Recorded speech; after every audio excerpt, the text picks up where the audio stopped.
And it's a baby step thing. Like, go home, learn how to do sourdough, then go do another skill sharing event and learn how to do these things incrementally. And if you're doing it with people beside you, it actually goes a lot quicker. That's how I learned how to do sourdough. Was if I looked online, I got too intimidated, but I had a friend come in my home and just show me step by step. And I was like, oh, this is easy. Welcome to the Simplified Organization Podcast, 15-minute conversations with real moms about managing our homes and family life cheerfully to the glory of God. We can actually enjoy housework and love being homemakers when we focus on truth and work with gratitude. I'm Mystie Winckler, homemaker for 22 years, homeschool mom of 5 with 2 graduates, and author of the new book, Simplified Organization, Learn to Love What Must Be Done.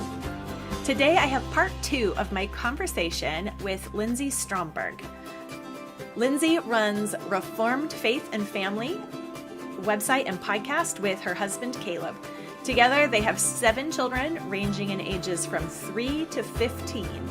Caleb is a bivocational pastor, and Lindsey is a longtime homeschooling mom who enjoys reading to her children, dabbling in homestead hobbies, and being a doula for her friends when she gets a chance. In our last conversation, we talked about large family living and adapting to seasons of life and changing needs that always occur the more people are involved. Today, in part 2, Lindsey is going to share about one way her church has done women's ministry as both building Titus II community within their church and also offering opportunities to extend outreach to women in the community. Grab a basket of laundry to fold while we dig in.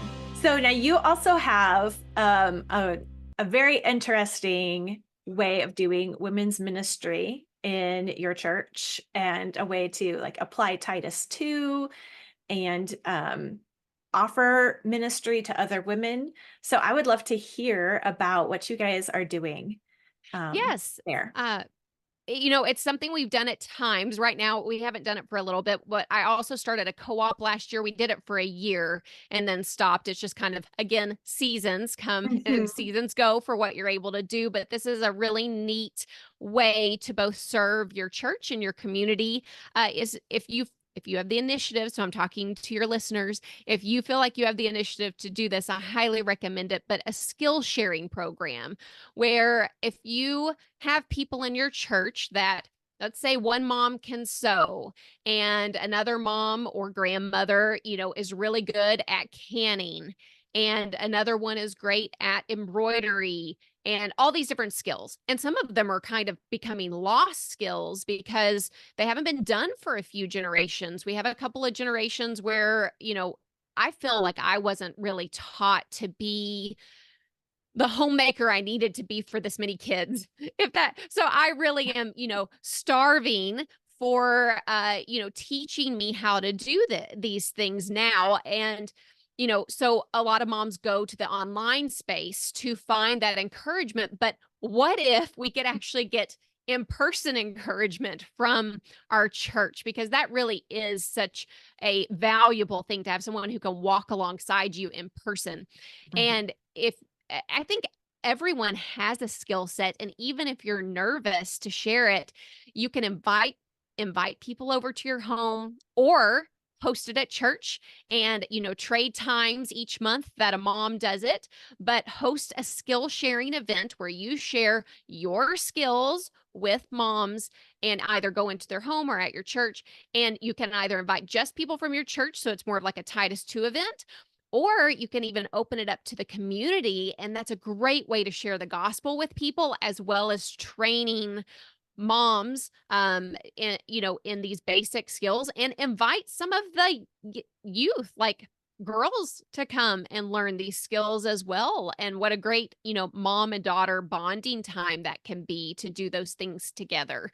And so, I listened to your recent podcast with Jamie Balmain about the life in the kitchen, Yeah. and I couldn't agree more about doing baby steps as you're learning how to do things. And this is a great way to do a baby step. So whether you do it once a month or once a quarter, where you do these skill sharing events, you can learn something like, let's say, sourdough, and it's a baby step thing. Like, go home, learn how to do sourdough, then go do another skill sharing event and learn how to do these things incrementally. And if you're doing it with people beside you, it actually goes a lot quicker. That's how I learned how to do sourdough. Was if I looked online, I got too intimidated, but I had a friend come in my home and just show me step by step. And I was like, oh, this is easy.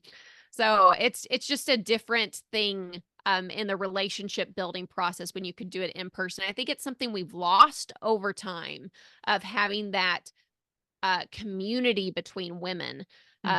That I do see a lot of churches trying to get back to, and I think it's a beautiful thing, but sometimes it just takes women taking initiative, even if they're scared to. And, if you're scared, just ask your friends to come over first, to do those skill sharing events, and keep it small at first, but then as your confidence grows, spread it out. You don't have to do you can do that baby stepping as well. Well, and, I think sometimes with all the stuff that is shared online, it's easy to think like, oh, I don't have anything to share, or the way that I do it isn't good enough. But those local relationships where, those are baby steps to sharing life with one another in your local church body. And so you don't have to be like an amazing sourdough baker or an amazing seamstress. You just need, to love it and have something to share with someone else. And I think we can all find something along those That's lines. so true. I will tell you that I have never been able to produce one of those really nice sourdough breads with like the designs on top. Mine are very practical. I put them in loaf pans. They look ugly, but they taste great. It's okay to be practical sometimes. I am just not artistic. So how did that get started in your church, or what are some of the examples of like just ways it's working? Is this multiple skills happening at one time, or like just It's one, actually one like at a a sewing time. night? Okay. Yeah. So, like, I'll give you an example. My mother-in-law is great at canning, and she will invite a bunch of women into her home, and she will teach them how to can jelly. And then she will actually do it in such a way where everybody takes home a couple of jars of jelly. So that's one really neat way to do it. When I was doing a co-op, we actually did it with kids and moms together. And so like one family invited a bunch of people out to her farm, and they learned about farming and gardening. And then I know this is going to sound really silly, but I did one that was balloon animal making once, Oh, and fun. I had my kids lead it, and they taught the other kids how to do balloon animal making. I know that sounds really silly and simple, but I mean, there are people who actually have careers in balloon animal making and balloon, like those big designs they do at parties. But I mean, you can do some, I guess I'm just trying to say you can do something super simple and silly, and it's still a fun event to have people come to, or you can share things like freezer meals, canning, embroidery, sewing, sourdough making, fermentation is a big one, where a lot of people that I know have been learning how to do fermentation, like their own sauerkraut and things like that. And so I had a friend come, and again, same friend, come and show me how to do fermentation, that showed me how to do the sourdough. And it's something that my family really enjoys. And it's something that you can even gift to people. And there's lots of different ways to do it. And so those are just fun skills that I think are, it serves people in their health. Like fermentation is really good for your health.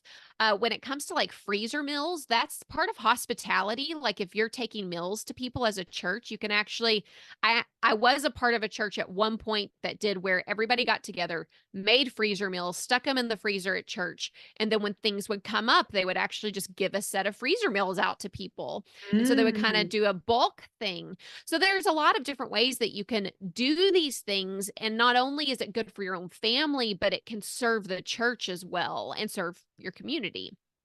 Oh, that's a great idea. And Yeah.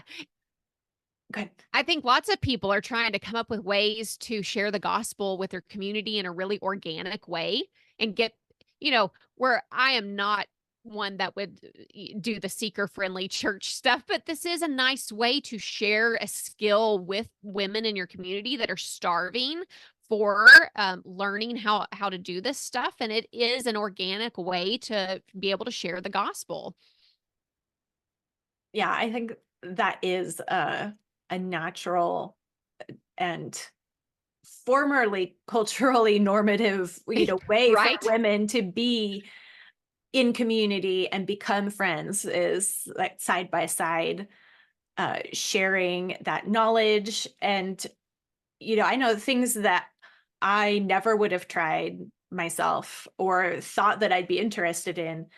Someone else's interest is contagious. Like if they Absolutely. love it and you're in the same room as them and they're sharing about it, it's like, oh, well, that's actually kind of interesting. Yeah. No, and that's I really do think that when you look online at these things, they do come across more intimidating than when you do it with someone side by side. Yeah. And I think women are starving for that kind of community. Well, that's such a good idea. Uh, Thank you so much for joining me today and sharing your ideas and experience with us. I know you have a devotional set, right? I do. I thought that it would really serve your readers well. It's called Filling Hearts While Cleaning Homes 5-minute devotionals for families. It contains 20 chore cards that just aid parents in teaching the character of God while they're teaching them to do simple chores. It's for kids between like ages 4 and 10. But it's cute and it's a simple way to, how the Bible tells us that as we're uh, going through our day, we should be teaching our kids about the things of God. And this kind of gives parents just an easy way to do that while doing something as simple as different chores in the house. And it also comes with things like an extra chart that kind of tells you age appropriate chores for kids. But yeah, I think your listeners would love it. And I have a special deal that if you go to our website at reformfaithandfamily.com and just use the coupon code Mystie, Mystie. Did I spell it right? You did. Okay. You'll get that for free for the next 30 days. Oh, that's so wonderful. Thank you so much. And the links and all that information will be in the show notes. Yeah. So thank you so much for joining me, Lindsay. Oh, thank you for this opportunity. This was a joy. And yeah, like I said, I've been listening to you for years. And so this was truly an honor. Thank you.